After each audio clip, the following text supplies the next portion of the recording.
बिस्मिल्लाहिर्रहमानिर्रहीम। अस्सलामुअलैकुम नाज़रीन, बैनुल अक़वामी दुनिया से अहम तरीन खबरें लेकर एक बार फिर मैं आपके रूबरू हूँ।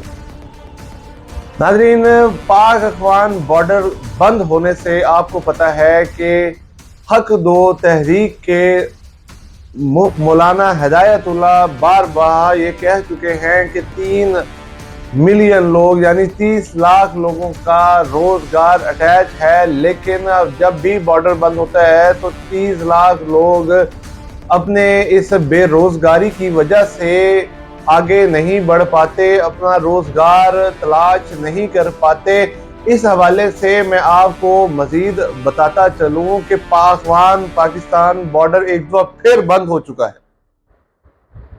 सिक्योरिटी फोर्सेस ने एक बार फिर आपस में एक्सचेंज फायर्स की हैं, क्रॉस फायरिंग हुई है, बॉर्डर फायरिंग हुई है और उसकी वजह से ये बॉर्डर एक बार फिर सील हो चुका है और आमदोरफ्त बंद हो चुकी है।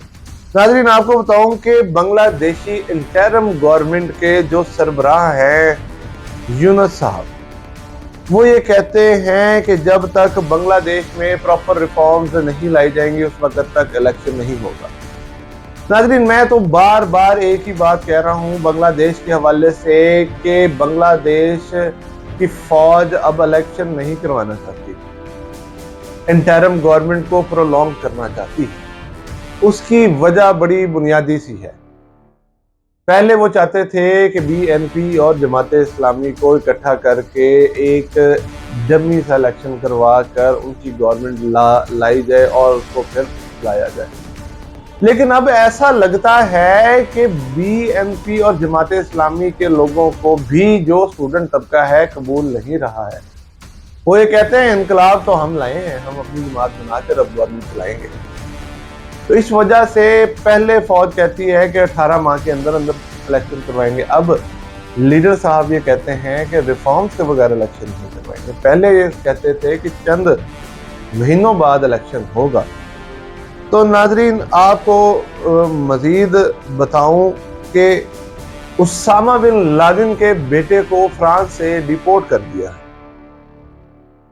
इस हवाले से ये बात कही गई है कि उमर बिन लादेन को फ्रांस ने डिपोर्ट कर दिया है, लेकिन एग्जैक्ट टाइमिंग और एग्जैक्ट प्लेस और एग्जैक्ट उनकी मूवमेंट का पता नहीं है कि उनको डिपोर्ट करके कहाँ भेजा गया है। एक और खबर आपको देता चलूं कि इंडियन ऑक्युपाइड कश्मीर में, यानी कि जो कश्मीर इंडिया ने कब्जा करके हासिल किया हुआ है, उसमें इलेक्शन हो गया है और जिसमें नेशनल कांग्रेस और इंडियन नेशनल कांग्रेस आगे जा रही है और बीजेपी की सीट कम जा रही है। इस हवाले से अवाम तो खुशाइंद है, लेकिन पहले 2019 के बाद से डायरेक्ट न्यू दिल्ली इस पर रूल कर रहा था। अब इलेक्टेड गवर्नमेंट इसकी बन जाएगी, जो कि हम बड़ा वादे हैं इस हवाले से कि ये इल्लीगल एक एक्टिविटी है।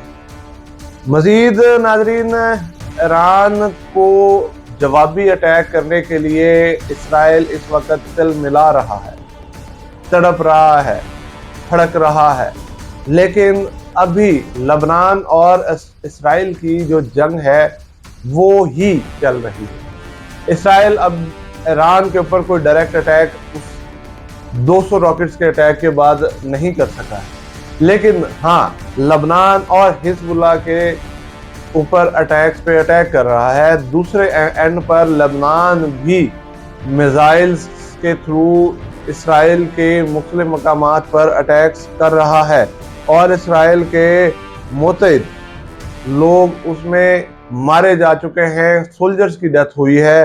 डोनाल्ड ट्रंप साहब ने एक बार फिर हेट बेस्ड बयान दे दिया है। जिस तरह पहले वो एंटी इमिग्रेंट्स अपने इलेक्शंस के दौरान मूवमेंट चला चुके हैं, एक दफ़ा फिर डोनाल्ड ट्रंप साहब ने एक और नफरत की बेसिस पर जो है वो बयान दे दिया है। उन्होंने ये बात कही है कि जितने भी लोग यहाँ पर आए हैं, जितने भी लोग अमेरिका आए हैं, उन्होंने आकर अमेरिका के अंदर बुरे जीन्स क्रिएट किए, जिसकी वजह से یہاں کے لوگوں کے اندر بھی برے جینز آ گئے ہیں، تو وہ ایک بار پھر امیگرینٹس کے خلاف بولتے ہوئے نظر آئے ہیں۔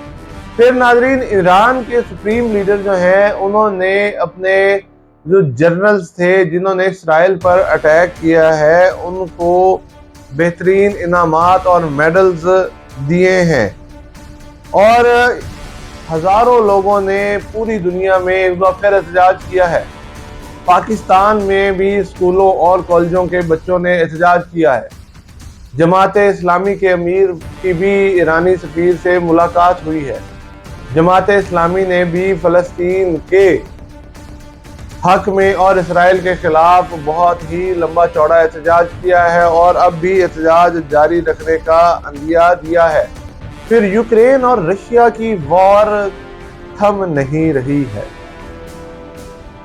دونوں ممالک اس جنگ میں ایک قدم آگے سے آگے ہی بڑھ رہے ہیں، اور یوکرین نے یہ بات کہی ہے کہ ہم نے رشیا کی ایک آئل فیلڈ کے اوپر اٹیک کر دیا ہے۔ مزید ناظرین، دو ایمرجنگ پاورز چائنا اور رشیا نے اس بات کا اعادہ کیا ہے کہ دونوں ایک دوسرے کو سائیڈ بائی سائیڈ سپورٹ کریں گے، ایک دوسرے کی مختلف میٹرز پہ، مختلف معاملات پر حمایت کریں گے، ایک دوسرے کو فالو کریں گے اور ایک دوسرے کے حق میں نعرے بازی بھی کریں گے۔ ناظرین، اب تک کے لیے اتنا ہی۔ مزید جاننے کے لیے ہمارے چینل کے ساتھ کنیکٹڈ رہیے۔ اللہ آپ کا حامی و ناصر ہو۔ اللہ حافظ۔